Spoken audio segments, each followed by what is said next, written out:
Le renvoi d'un pécheur impénitent et provocateur de la communauté des croyants n'est pas une question de honte publique ou de jugement. Il s'agit d'aimer suffisamment cette personne pour faire ce qui est le mieux pour elle et pour l'Église dans son ensemble. Nous avons un exemple d'excommunication et de ses conséquences dans deux passages de Paul. Un homme de l'église de Corinthe avait des relations sexuelles avec sa belle-mère, un péché si flagrant qu'on ne le mentionne même pas chez les non-croyants. 1 Corinthiens 5, 1. Paul réprimande les chrétiens de Corinthe pour avoir accepté l'inceste de cet homme. Apparemment, les Corinthiens avaient si mal compris la grâce de Dieu qu'ils en étaient venus à croire que tout péché devait être toléré, voire célébré avec fierté comme preuve de la grâce et du pardon de Dieu.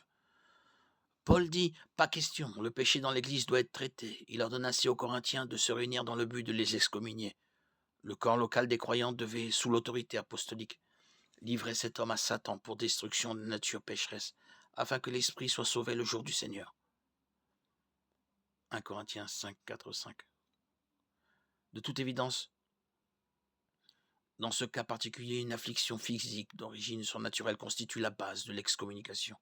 Une excommunication à laquelle s'est ajoutée une malédiction apostolique.